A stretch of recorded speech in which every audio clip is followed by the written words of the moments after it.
Y bien, ya hemos llegado al momento clave. En esta introducción a Hisswater llegó el momento de las bases de datos.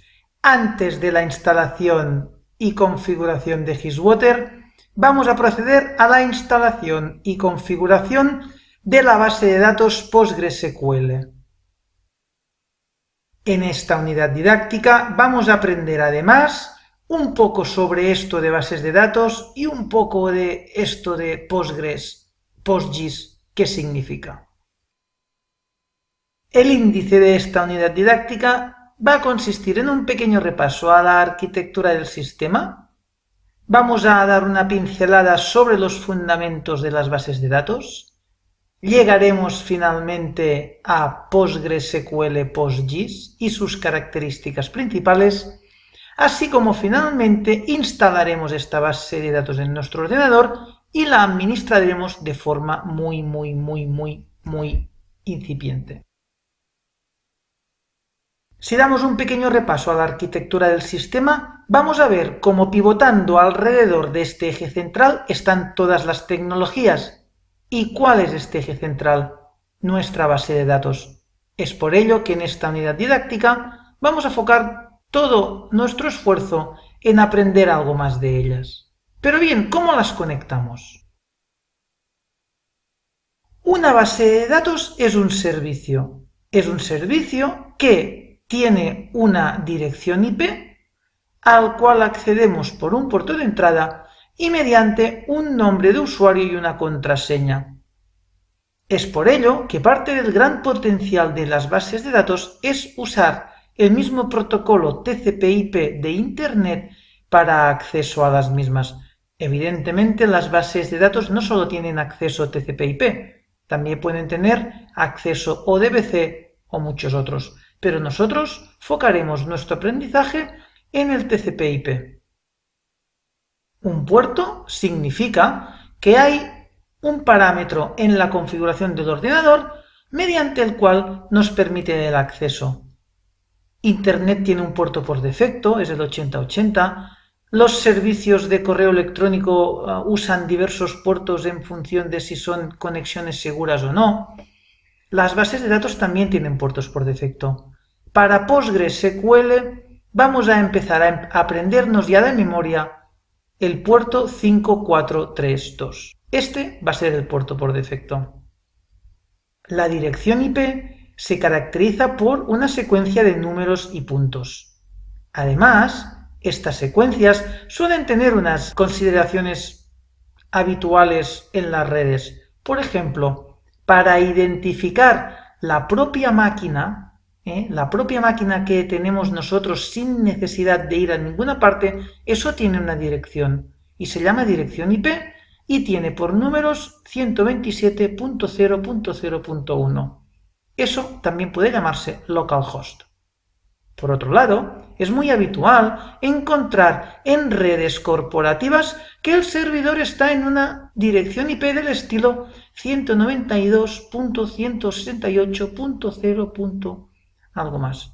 Por otro lado, si estamos pensando en una dirección de Internet, pues ya son direcciones que suelen coger este tipo de numeraciones, ya si es un protocolo 4, protocolo 6, ahí no vamos a entrar.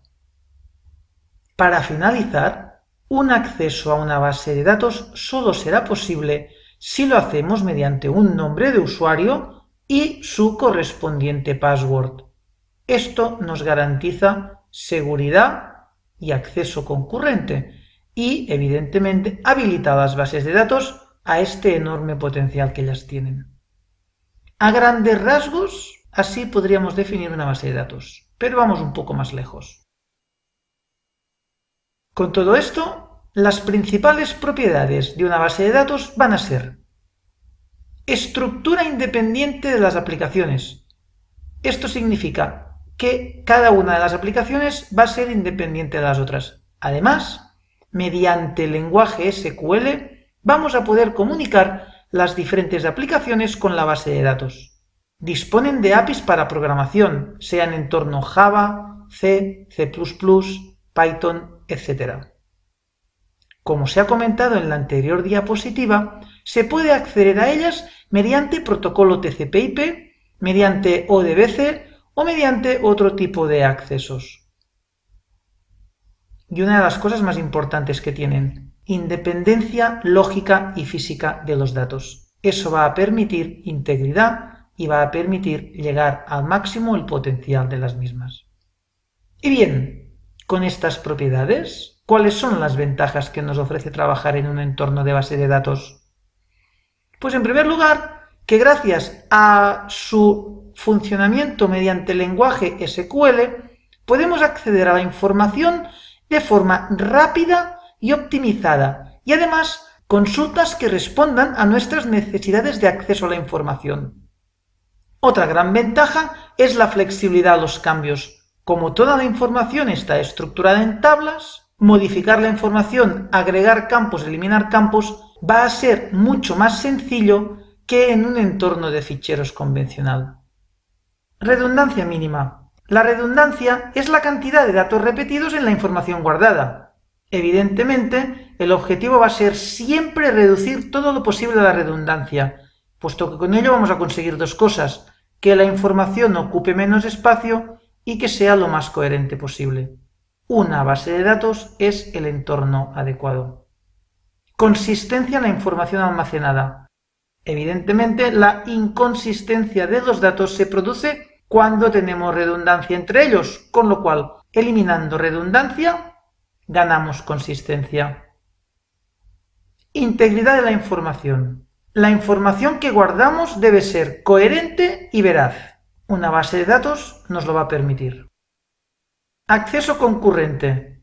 Sin lugar a dudas, este va a ser uno de los grandes potenciales. Una base de datos como PostgreSQL va a permitir el acceso de 10, 20, 100, 1000 personas a la vez conectadas simultáneamente, accediendo a la misma tabla de información y sin ningún tipo de conflictos en la misma. La concurrencia es un principio natural que se da en todas las bases de datos. Seguridad de acceso y auditoría. Evidentemente, como el acceso se produce por nombre de usuario y contraseña, esto nos permitirá definir diferentes roles de acceso, nos permitirá establecer protocolos de seguridad y nos permitirá establecer roles donde cada usuario en nuestra organización tenga derecho a lo que tenga derecho para acceder, consultar, modificar la información de dentro de la base de datos. Pero no todo son ventajas. Evidentemente, una base de datos va a tener ciertos inconvenientes. La complejidad. Un sistema gestor de base de datos es complejo y necesita el soporte de personal muy especializado, de personal informático, capaz de instalar, capaz de mantener, capaz de actualizar y capaz de dar soporte y soluciones a los usuarios que trabajan con él. Nos puede requerir un coste de equipamiento adicional. Debido al alto consumo de recursos que va a significar una gran base de datos con mucha información, es posible que tengamos que adquirir ciertos equipos de un coste importante. Y por último, vamos a ser más vulnerables a los fallos. Pese a que tenemos más seguridad, pese a que tenemos posibilidad de hacer backups, copias de seguridad, evidentemente la información es única, está toda centralizada y un posible colapso del sistema nos hace más vulnerables. Pero bien, no por estos inconvenientes nosotros vamos a dejar de apostar por un entorno de base de datos en este proyecto GISwater. Y bien, de los fundamentos a las bases de datos más habituales. Seguro que muchas de ellas os suenan. Microsoft Access es sin lugar a dudas una de las bases de datos más comunes entre nosotros. Tiene la particularidad de que se almacena en un archivo, con lo cual, a pesar de que puedes tener acceso ODBC, el hecho de que sea un archivo facilita la gestión doméstica, la gestión ofimática de todos los procesos de esta base de datos. Es, vamos a llamarlo de alguna manera, una base de datos de formato doméstico. y que evidentemente la gente de Microsoft ha universalizado como un muy buen recurso, puesto que ya tiene ciertas capacidades de base de datos y nos permite llegar ya mucho más lejos almacenando y gestionando información de lo que podría ser un sistema de archivos convencionales. LibreOffice es, sin lugar a dudas, la alternativa libre a Microsoft Access. Está instalada dentro del propio paquete de LibreOffice y gestiona también la información mediante acceso de datos o DBC y almacenándola en un archivo. Es otro formato portable de base de datos. MySQL. Sin lugar a dudas es uno de los referentes de base de datos libres más extendidos.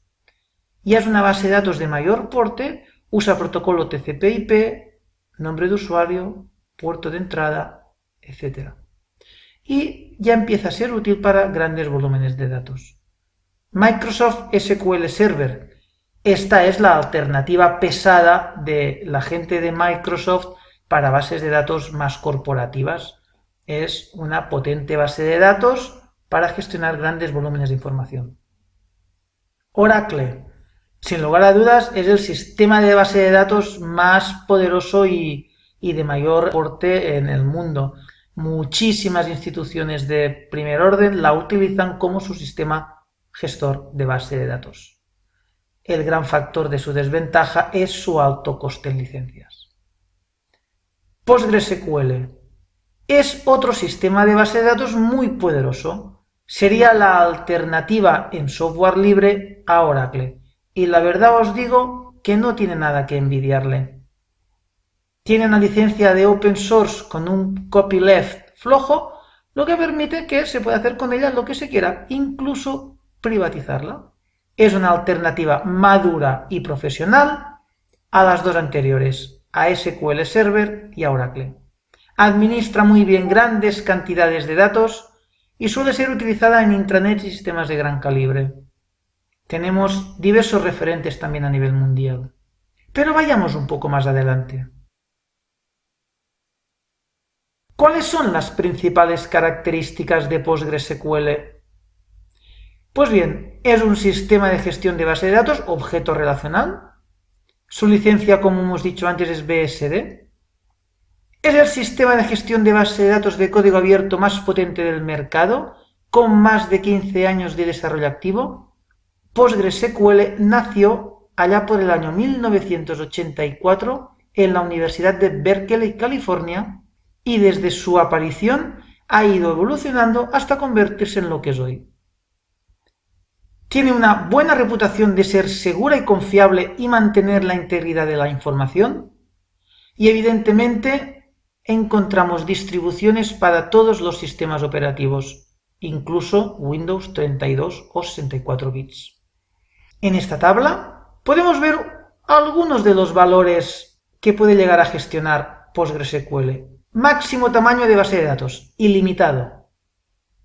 Máximo tamaño de una sola tabla, 32 teras. Máximo tamaño de almacenaje en una sola fila, 1,6 teras. Máximo tamaño de un solo campo, 1 giga. Máximo número de filas por tabla, ilimitado. Máximo número de columnas por tabla, entre 250 y 1600. Máximo número de índices por tabla, ilimitado. Como podéis ver, son órdenes de magnitud que hasta para los más neófitos nos pueden dar la sensación de que el porte de la tecnología de la que estamos hablando es considerable, y realmente así lo es. De hecho, para usarla con Gizwater tenemos mucho más que suficiente. Otra de las principales características de PostgreSQL son sus extensiones. Tiene disponibles varias extensiones para multitud de personalizaciones. Sin lugar a dudas, una de las mejores extensiones y que es sobre la que pivota todo nuestro proyecto es la extensión PostGIS. ¿Y qué es esto de PostGIS? Pues bien, es simplemente un plugin que permite que la base de datos Postgres pueda gestionar datos tablas con componente geoespacial. ¿Pero exactamente qué hace PostGIS? Pues PostGIS simplemente nos crea una plantilla de base de datos, que va a ser la que vamos a utilizar siempre como plantilla modelo de nuestros proyectos geoespaciales, y en la misma nos incorpora algo más de información de lo que tendría una plantilla de Postgres convencional. En la diapositiva podemos ver cómo nos aparece una tabla, Spatial Ref Sys, 4 vistas, Geometry Columns, Geography Columns, Raster Columns, Raster Overviews, 1048 funciones, raster vectorial, topología, de cadena, matemáticas y 2 triggers. Y además un esquema de topología. ¿Pero todo esto qué es? Bien, todo esto son los elementos que crea PostGIS dentro de la base de datos PostgreSQL para poder gestionar información geoespacial. No vamos a entrar mucho en detalle, no tenemos tiempo para esto, pero solo me gustaría que hicierais hincapié en el apartado de las funciones. 1048 funciones para PostGIS 2.1. No hay ningún GIS que tenga 1000 funciones. PostGIS lo tiene. ¿Qué ocurre con esto? Pues ocurre que de repente PostgreSQL se convierte en el mejor GIS del mundo, puesto que tenemos integradas un montón de funcionalidades para hacer lo que queramos con los datos. De la misma forma que dentro de un GIS usamos geoprocesos, raster, vector, intersecciones, uniones, clips, todas estas funciones las tenemos también habilitadas con PostGIS, pero con una ventaja: la interlocución, el acceso a los datos, se hace mediante un lenguaje estructurado, mediante SQL, con lo cual el potencial de programar aplicaciones, la velocidad de acceso, el potencial de proceso que tenemos usando datos que estén dentro de base de datos Postgres, PostGIS, es mucho más grande que si usamos datos de información en formato convencional, como sería en GIS, en un formato shapefile estándar. Bueno, pues habrá que instalar esto, ¿no? Evidentemente, llegados a este punto, solo nos queda que instalar PostgreSQL y habilitar su extensión espacial PostGIS para empezar a disfrutar de esta pequeña maravilla. ¿Y esto cómo se hace? Muy fácil. Vamos a la página web de PostgreSQL y allí descargamos la base de datos que se ajuste a nuestro sistema operativo, Windows, Linux, 32 o 64 bits. El proceso de instalación lo detallamos un poco más adelante. ¿Y con PostGIS qué hacemos? Instalar la extensión PostGIS puede realizarse de dos maneras diferentes. La primera es continuando con el Stack Builder, que es este asistente de instalación que lleva incorporado Postgres y que al terminar nos pregunta si queremos realizar alguna instalación de alguna extensión. La segunda opción es recurrir a la página web de PostGIS y descargar el ejecutable. Bien, elementos a tener en cuenta. Es fundamental tener un usuario de Windows con nombre y contraseña. Parece una tontería, ¿verdad? Pues cuando hacemos cursos de esta tecnología os quedaréis sorprendidos de la cantidad de gente que no tiene contraseña en el ordenador. Y sin contraseña no habrá instalación de Postgres PostGIS. Pero además, cuidado con el nombre de usuario. Repito, cuidado con el nombre de usuario. Cuidado con caracteres raros, con ñes, con acentos, con cedillas, con caracteres que nos puedan dar muchos problemas. A lo mejor en nuestro sistema operativo no hemos tenido problemas con esos caracteres raros. Pero en verdad os digo que en este proceso de instalación de diferentes tecnologías ya un poco sofisticadas, como van a ser QGIS, GISwater, Postgres, un nombre de usuario de Windows que tenga algún carácter raro puede llegar a ser catastrófico. Así que, por favor, antes de instalar nada, si tenemos caracteres raros en nuestro usuario de Windows, por favor, vamos a cambiar estos caracteres. También es importante recordar qué contraseña le asignamos al superusuario Postgres.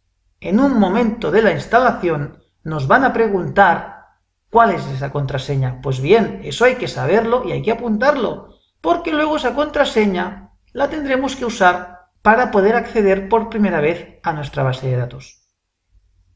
Y por último nos hace otra pregunta. ¿Cuál es el puerto de acceso a Postgres? Pues bien, aquí le vamos a poner el que tiene por defecto Postgres, 5432. Nos puede ocurrir que la instalación no sea satisfactoria. A veces ocurre, es poco frecuente, pero puede ocurrir que la instalación no se haya ejecutado correctamente, sin ningún motivo aparente. Bien, en este caso aconsejamos desinstalar primeramente y borrar acto seguido la carpeta PostgreSQL que se habrá creado en archivos de programa y que durante el proceso de desinstalación no va a ser borrada. Desinstalamos y borramos carpeta. Nos puede llegar a ocurrir que en sistemas operativos Windows XP, si es que aún hay algún alumno que lo utiliza, que nos capture automáticamente el nombre de usuario y la contraseña y ponga a la contraseña del usuario Postgres la contraseña del mismo usuario que tenemos de Windows. Bien, esto simplemente hay que saberlo. Si esto ocurre, ya sabremos cuál será la contraseña de nuestro usuario Postgres. Y nada más, si todo fue bien, tendremos ya nuestra base de datos Postgres con su extensión PostGIS instalado. Evidentemente, esto lo haremos en la práctica correspondiente. Como hemos dicho en el anterior apartado, si todo fue bien, tendremos ya instalado en nuestro ordenador Postgres con PostGIS. ¿Y ahora qué hacemos? ¿Pero esto qué es? ¿Es un programa? ¿Es un archivo? No. Hemos dicho anteriormente que es un servicio. ¿Y si es un servicio, esto cómo funciona? Pues bien, si es un servicio, Windows y Linux los gestionan arrancando los servicios y parando los servicios. ¿Y esto cómo se hace? Ahora lo veremos. Pero ¿cómo podemos intercomunicarnos con él? ¿Este servicio cómo accedo yo a él? Pues bien, para comunicarme con mi base de datos, puedo hacerlo mediante dos maneras. Históricamente se ha usado la consola de programación para acceder. Esa pantallita, el command line, el MS2 que nos aparece, esta pantallita negra que cuando los ingenieros la vemos ya huimos todos. Bien, pues esa pantallita es la pantallita con la cual nos comunicamos con la base de datos. Pero no os asustéis, porque tenemos otra herramienta, pgadmin. Es la versión más moderna, la versión más useful friendly para administrar, para comunicarnos con la base de datos. En la práctica, arrancaremos pgadmin y nos comunicaremos con nuestra base de datos usando pgadmin. La consola la dejamos para otro momento. Una base de datos es un sistema muy complejo. Administrarla aún más. Evidentemente no es objeto de este curso ni tan siquiera las mínimas nociones para administrar Postgres con PostGIS. Simplemente que sepáis que esto es así, que existe y que tengáis nociones de lo que está ocurriendo en la cocina de vuestro ordenador, de lo que está ocurriendo cuando GISwater está trabajando. No hace falta que sepáis nada más. Simplemente entendamos el concepto de bases de datos, entendamos el concepto de servicio y dejemos que GISwater trabaje. Para los que queráis profundizar más sobre bases de datos, tenemos más información a vuestra disposición. Para arrancar, parar o reiniciar el servicio, podemos hacerlo desde las herramientas administrativas que tenemos en el panel de control y pinchando sobre servicios locales. Allí tendremos una lista de todos los servicios que están instalados en nuestro ordenador. Y si buscamos por la P, nos tiene que aparecer PostgreSQL. Y nos tiene que aparecer iniciar, parar, reiniciar. Es importante comentar que cuando nos conectamos a un sistema gestor de base de datos mediante una dirección IP, un puerto de entrada, dando un nombre de usuario y una contraseña, accedemos a un sistema gestor de base de datos. Eso significa que dentro del sistema gestor puede haber 1, 2, 3, 10, 20, 200 bases de datos. Y esto es lo que ocurre cuando accedemos por primera vez a nuestro PostgreSQL. Nos va a ocurrir que ya tenemos predefinidas dos bases de datos, Postgres y PostGIS 21 Sample. Hemos dicho antes, PostGIS 21 Sample es la plantilla para nuestros proyectos geoespaciales. ¿Y qué es Postgres? Pues Postgres es la plantilla para nuestros proyectos de base de datos sin componente espacial. A partir de ahí, nosotros podremos crear tantas bases de datos como queramos, con información diferente, con usuarios diferentes y gestionarlo como nosotros queramos. Es importante comentar también que dentro de una base de datos podemos tener la información agrupada por esquemas. Cada esquema puede ser independiente, cada esquema puede tener también un dueño, un titular, unos privilegios de edición, consulta, etc.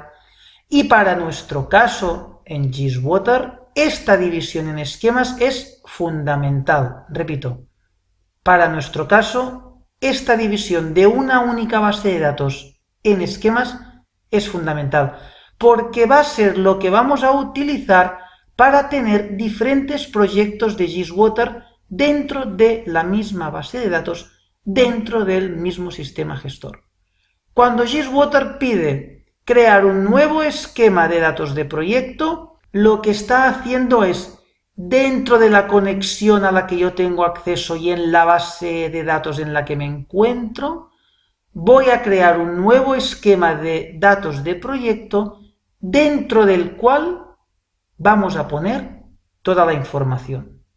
Es por ello que en esta diapositiva podéis ver cómo dentro de una única base de datos vamos a tener el esquema público, este siempre tiene que estar, el esquema de topología, igualmente, y luego vamos a tener diferentes esquemas, los de PANET, los de Stormwater Model Management, los de HEC-RAS, y diferentes esquemas si es que esa base de datos la utilizamos también para esas cosas. Tal y como muestra esta diapositiva, evidentemente dentro de cada esquema vamos a tener las tablas donde se almacena la información y muchas otras cosas.